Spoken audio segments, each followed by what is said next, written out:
The rain pelted the tin roof like a warning drum. In the cramped attic of a decaying house, Alina sat curled up near the broken window, a tattered blanket wrapped around her thin shoulders. At 16, she had the eyes of someone twice her age, eyes that had seen too much cruelty and too little love. Downstairs, laughter and the clinking of glasses echoed through the walls. Her stepmother, Gloria, was entertaining yet another sleazy guest, the latest in a line of men who brought cash in exchange for secrets or something darker. Her own daughter, Nina, wore Alina's stolen dress, the one that once belonged to Alina's real mother before her mysterious death. Everything Alina owned had been either burned, sold, or mocked. She wasn't allowed to eat with them. She wasn't allowed to speak unless spoken to. She wasn't allowed to dream. Alina, Gloria's shrill voice sliced through the attic like a blade. Come down now. Alina flinched, rising slowly from the cold floor. Her stomach growled, empty from a skipped dinner, but she didn't dare complain. The last time she did, Gloria locked her in the basement for 2 days. When she reached the bottom of the stairs, her eyes met a man standing in the shadows of the drawing room. He was tall, dressed in a black coat soaked from the rain, and wore gloves that suggested wealth or secrecy. His eyes, cold and unreadable, landed on Alina like a weight. There she is, Gloria smirked, grabbing Alina's arm and yanking her forward like she was showing off livestock. Strong for her age, doesn't talk back, knows how to cook and clean. Useless in school, but what girl needs algebra, right? The man didn't react.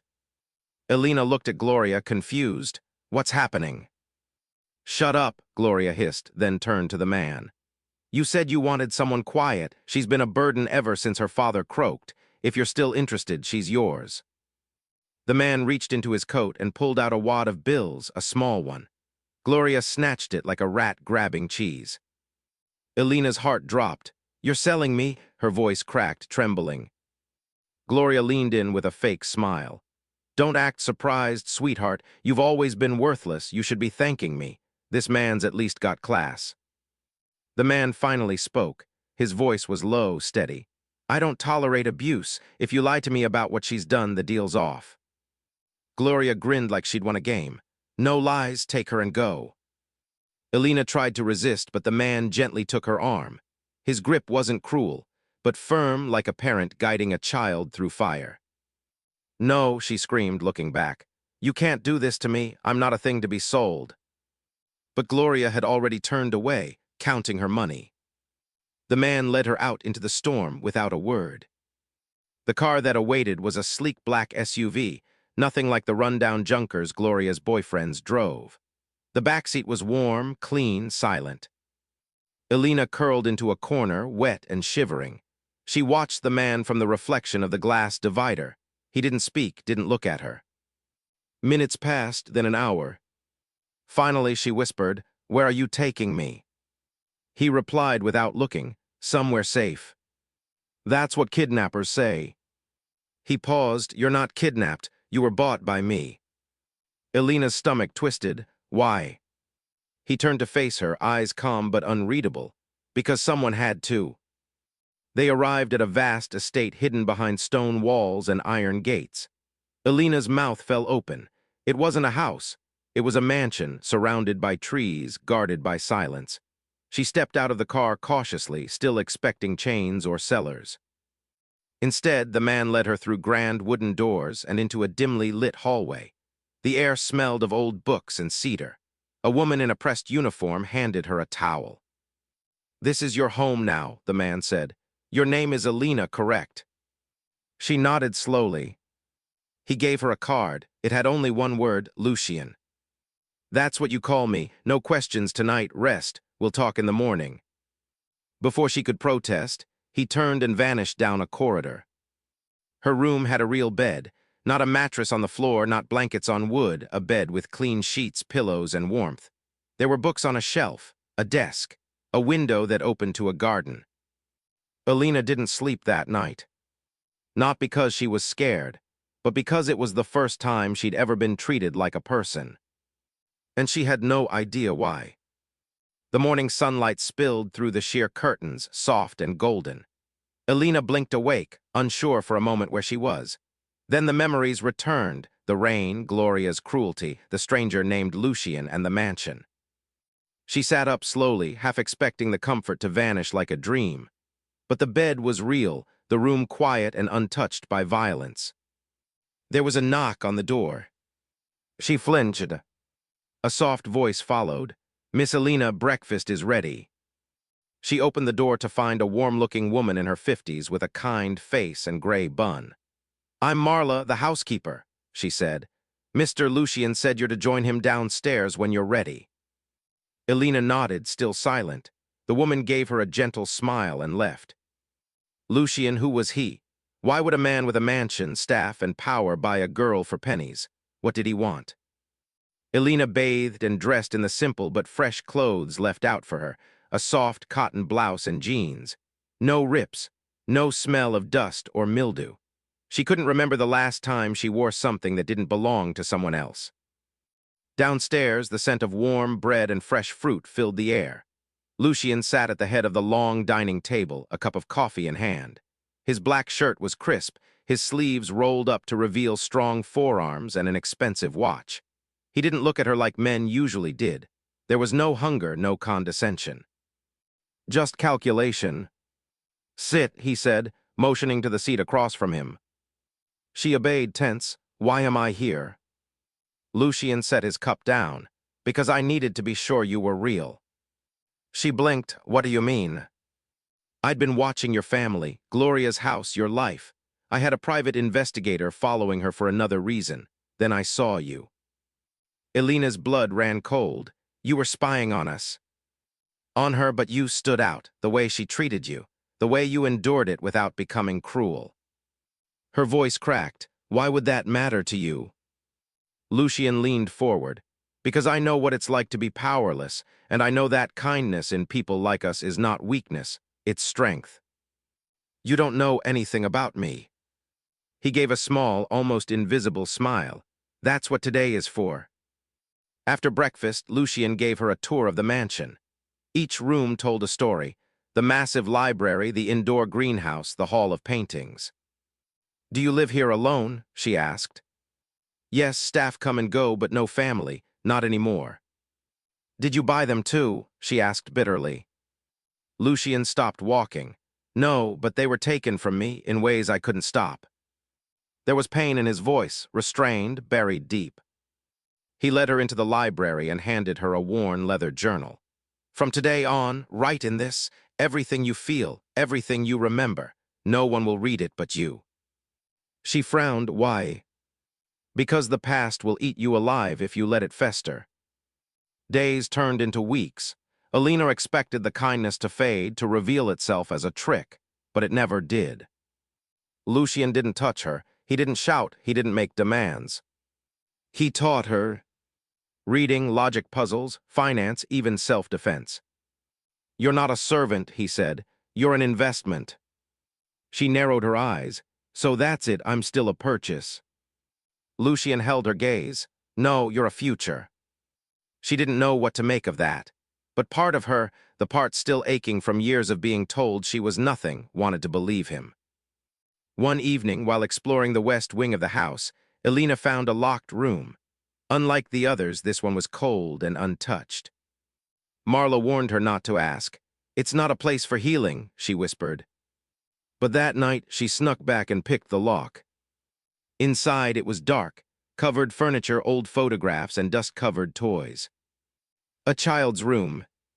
She walked toward a framed picture on the wall, a woman holding a toddler in her arms. Alina's breath caught. The woman looked exactly like her mother. Alina couldn't sleep that night. The photo she found haunted her. The woman with soft eyes and a familiar jawline, holding a baby in a garden. It had to be her mother, but how was her picture in Lucian's mansion? The next morning, she walked into the breakfast room, clutching the frame. Lucian looked up from his newspaper, startled. "Where did you find that?" he asked, voice low but sharp. "In the locked room," she said. "Why was my mother's photo hidden in there?" Lucian stood slowly, setting his paper aside. "That was my daughter's room." Alina froze. "Your daughter?" He nodded. "Her name was Myra. She and her mother, Celeste, were everything to me until they were taken. Taken? Elena asked, voice barely above a whisper. A car crash. Myra was 5. Celeste, she didn't survive either. Elena's hands trembled. But this woman, she looks exactly like my mother. Lucian's jaw clenched. Because your mother was Celeste. Elena's heart stopped. He continued. She disappeared after the funeral, took Myra's twin, you. No, she whispered, backing away. Lucian's voice broke just slightly. She didn't tell me she gave birth to twins, not until after I buried one child and couldn't find the other. No, this doesn't make sense. I searched for you, hired people, put out ads, nothing, it was like you vanished. Tears welled in her eyes. My mother died when I was little. Lucian nodded. I believe she tried to stay hidden from me, maybe out of grief or guilt or fear. And Gloria, my stepmother. He looked disgusted. Probably took you in for the small government support, then turned you into a servant. Elena sat down, dizzy. The ground had shifted beneath her. You're saying I'm your daughter. Lucian walked closer. I had a DNA test run a week ago from your toothbrush. I needed to be sure. She blinked at him, stunned. I didn't just buy a stranger, Elena, he whispered. I brought home my lost child. Elena stayed in her room the rest of the day, numb. She wasn't a nobody. She wasn't just a discarded orphan, thrown away like trash. She was the daughter of a billionaire. She was Myra's twin. And no one had told her. The walls seemed to tilt, the air pressed down.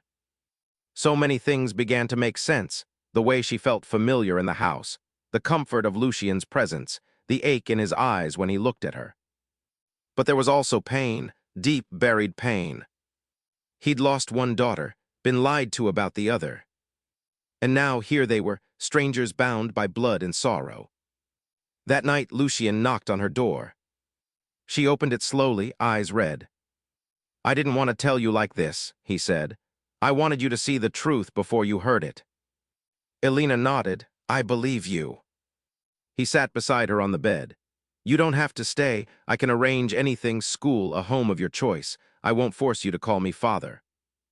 She studied him. Why didn't you just go to the police when you found out who I was? Because this isn't about revenge, Elena. It's about redemption.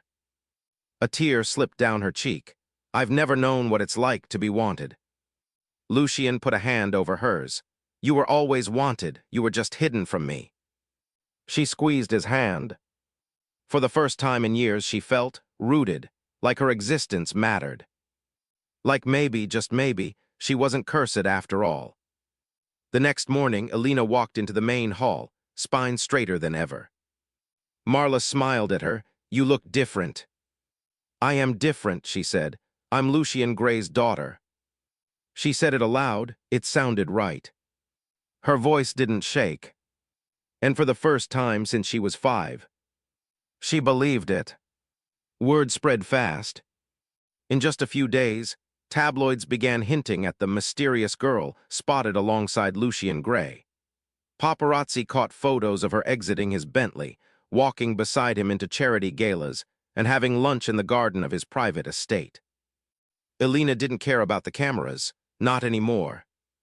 For once, she wasn't hiding. But there was one person who hadn't heard the news yet. Gloria. And Elena wanted her too. Lucian's legal team had already been investigating her. After all, Gloria had forged adoption papers, collected child welfare checks while enslaving a minor, and knowingly trafficked her to a buyer. She should be in prison, Lucian said coldly. I want to face her myself, Elena replied. Lucian hesitated. She doesn't deserve to be near you. But I deserve closure. So Lucian made the call. He told Gloria she'd won a luxury vacation package, and all she had to do was show up at a grand hotel to claim her reward. Greedy and stupid as ever, Gloria came running. When she entered the private suite, her heels clicked against the marble floor. Where's the manager? She barked. This better be worth my time. Then she saw Elena. Standing tall, dressed in soft white silk, a diamond necklace on her collarbone. "You," Gloria blinked. "What is this? What are you doing here, you little?" "You sold me," Alina said calmly, "for pennies." Gloria rolled her eyes. "Don't get dramatic. You were nothing but trouble, always whining and crying. I did you a favor." Alina didn't flinch. "I know who I am now." "Oh, really?" Gloria laughed. "You're still trash just because some rich fool took pity." "That rich fool," a voice said behind her, "is my father." Lucian stepped into the room, his presence towering and icy. Gloria turned pale. "Wait, what?" "You sold my daughter," he said, voice low. "You starved her, beat her, lied to her. You'll answer for every bruise, every scar, every sleepless night she cried in a corner." Gloria took a shaky step back. I didn't know she was yours." "You knew she was a child," he snapped, "but you treated her worse than a stray dog."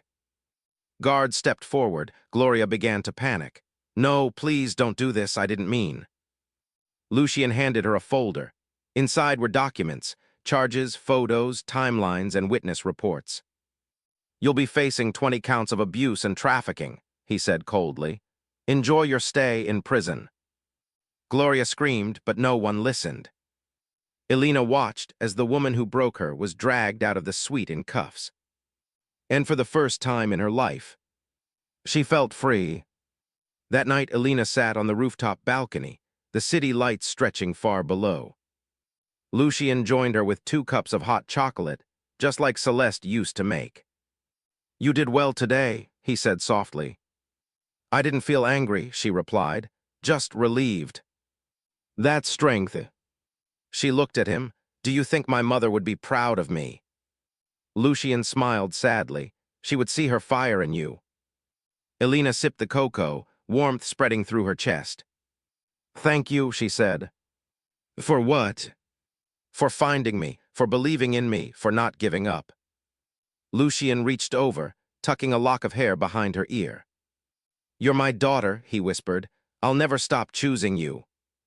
The city below glimmered like a promise, and the stars above bore silent witness to a girl who had finally taken back her story. Weeks passed. Alina adjusted slowly to her new life, a life filled with unfamiliar comfort, choices, and freedom. But with every new experience, every lavish brunch, shopping spree, or helicopter ride, came a whisper of guilt. Why her?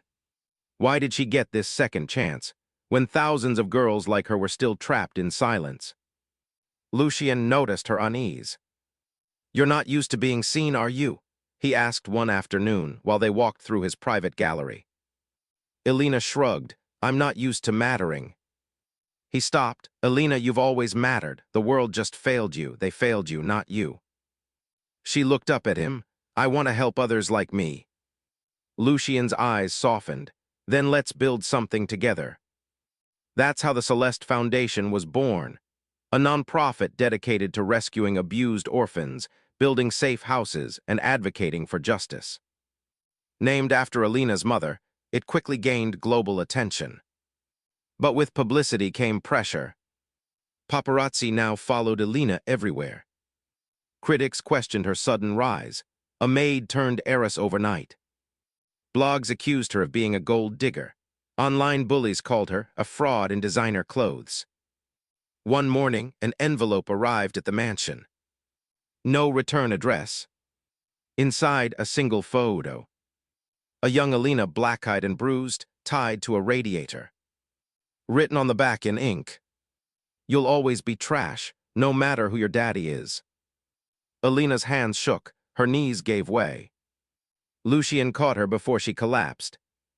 "I won't let anyone hurt you again," he vowed. But the past was still chasing her.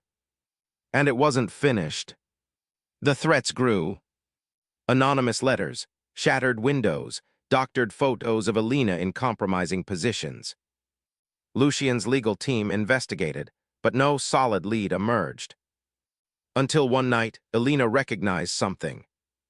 She was browsing old documents from Gloria's trial when she saw it, a signature.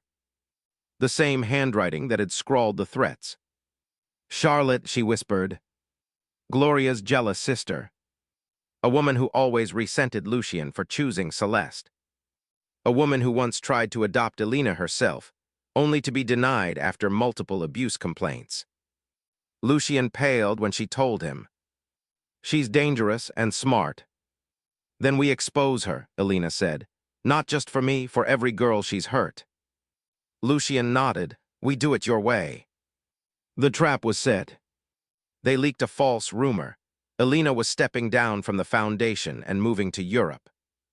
Charlotte took the bait, thinking Elena would be alone at the charity gala.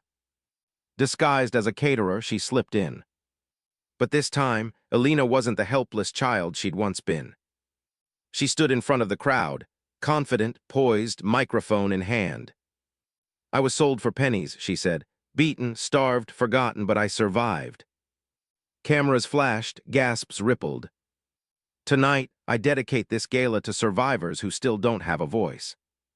Then she pointed. Starting with her. Security swarmed as Charlotte tried to flee, but Lucian himself stepped in, holding her back. The room erupted. Charlotte was arrested on live television. And Elena. She wasn't hiding anymore. That night, alone in her room, Elena stared at her reflection. Not the bruised girl from the photo. Not the servant in rags. But a woman. A daughter, a leader, a survivor. She smiled. She had found her voice. And this time, no one could silence her. After Charlotte's arrest, the media exploded. Headlines flooded every major outlet. Maid-turned-millionaire outs abuser at charity gala. Unawre, from orphan to icon of justice. Who really owns the Celeste Empire? But amid the chaos, Elena felt something she'd never felt before: clarity. She was no longer just Lucian's ward, or Gloria's discarded stepchild. She was a woman who had survived the fire, and now stood unburned. One morning, Lucian entered her sunlit study with a folder. Elena, he said, placing it on the table, this belongs to you. Inside were papers, estate documents, foundation shares, legal transfers. I'm giving you full ownership of the Celeste Foundation, he said. It was built from your story, it should be led by your vision. Elena blinked, but I don't know how to run. Lucian gently cut her off. You do, because you've lived every broken part of it. The world doesn't need another CEO, it needs you. For the first time in her life, someone was trusting her not out of pity, but because she earned it. She signed the papers. That day, Unawre officially became CEO of the Celeste Foundation. With her new power, Elena didn't rest. She opened shelters in countries where child trafficking ran rampant. She personally visited every site, sat with every girl, held their trembling hands, and whispered, "You're safe now." But as her fame grew, so did the shadows. One night, she received a visitor. A teenage girl, barely 16, with bruises peeking from her sleeves. "Are you her?" she asked. "The one from TV?" Elena nodded. "Come in." The girl collapsed into her arms. "I saw what you did. I ran away because I thought maybe someone would care." Elena wept quietly as she held her. "You did the bravest thing," she whispered. "You asked for help." That girl, her name was Nina, would later become the Foundation's youngest advocate. And Elena would never forget the day she realized she had become the hope she once prayed for. But closure still had one final door. Lucian had long ago promised her the truth about her mother, Celeste. One cold morning, he took her to a grave surrounded by white lilies. "She died trying to protect you," he said, voice cracking. "From Gloria, from Charlotte, from the system that didn't listen. She loved you more than her own life." Elena knelt by the tombstone. It was the first time she'd seen her mother's full name, Celeste Reyes Valencia. That moment, Elena made a vow. "I'll carry your name with pride," she whispered, "and I'll make sure the world never forgets it." On the first anniversary of the Foundation, Elena stood before a packed auditorium. She wore a flowing gown, the same soft blue her mother once wore in a photo Lucian kept. As the audience quieted, she took the mic. "My name is Elena Reyes Valencia. she began. I was sold by my stepmother for pennies. I was beaten, silenced, made to believe I was worthless. But today, I stand here not just as a survivor. I stand here for every girl who wasn't rescued in time. Applause thundered. Tears fell. And somewhere in the heart of every wounded child, hope flickered anew. Because they had her now. Months passed, but Alina's mission never paused. Every girl she rescued, every home she rebuilt, every courtroom she entered to testify against monsters like Charlotte. It added another stone to the empire of justice she was building from pain. But no matter how high she rose, she never forgot the girl she used to be. One night she stood in her walk-in closet, not of vanity, but of memory. The dusty apron she wore as a maid still hung in a glass frame. So did the faded bracelet made from old yarn, the one Lucian once found hidden in her palm when she was 9. She touched it, a lump forming in her throat. There were whispers now that she'd become the angel of abandoned girls, that she had no heartache left. But no one knew the truth. That sometimes she still woke up at night, hearing Gloria's voice snarling, "You were never wanted." Or Charlotte laughing, "You're nothing but property." But her biggest reckoning came when she was invited back to her childhood town to speak at a school fundraiser for orphans. She almost declined. Too many ghosts, too many scars. But Lucian encouraged her. "Go," he said, "let them see what survival looks like." When Alina stepped onto the auditorium stage, her breath caught. The same cracked floors, the smell of chalk and stale bread. But this time, she wasn't a scared girl in hand-me-down shoes. She was a woman in heels worth more than what she was once sold for. Her speech was raw, real. "I was left on these very steps," she said, voice trembling. "Sold like furniture, abused by someone who should have protected me. But someone saw value in me when I didn't. Someone gave me a name when I had none." She paused, then looked directly into the crowd. "And now, I promise to do the same for every forgotten child in this room." When she finished, no one clapped at first. They just stood, every single person, in stunned silence. And then the applause erupted. Thunderous, endless. After the event, a small boy approached her, holding a crumpled letter. His eyes were wide, bruised beneath the surface. "I don't got no mama either," he mumbled. "Can I come with you?" Alina bent down, eyes filling. "You can come home," she whispered. That boy, Leo, became her first official foster child. She gave him the last name Reyes. Just like hers.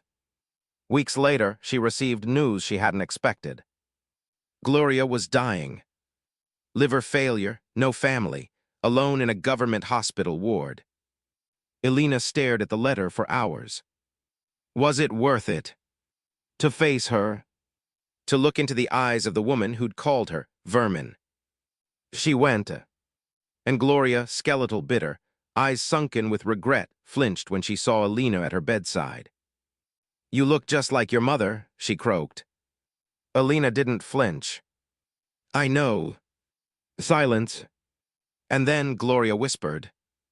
"I was jealous of her. She had everything, beauty, love, you. And I had nothing." Alina stared at her for a long moment. Then quietly said, "You still could have chosen kindness." Gloria's eyes filled with tears. But Alina walked out before they could fall. Some people didn't deserve closure.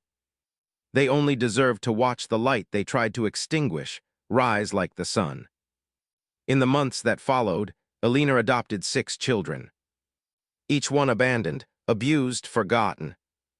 Each one renamed, not to erase their past, but to rebuild their future. She built a mansion not of gold, but of healing. No locked doors, no raised voices. Just love, and music, and freedom. Lucian visited often. He became Grandpa Luke to the children. And though he never asked her for anything in return, Alina built a wing in the foundation in his name. The Lucian Morrow Legacy Hall, dedicated to men who protect when others exploit. But her real reward came one evening, as she tucked little Leo into bed. "Mom," he whispered sleepily, "do you think someone will ever try to buy me?" Her heart broke. She bent down, brushing his hair. "No," she said firmly, "because you're priceless and you always will be." And in that quiet, golden moment, Alina finally understood. She hadn't just rewritten her story. She had rewritten the value of every child like her. She wasn't just a survivor. She was a symbol, a lighthouse for the lost,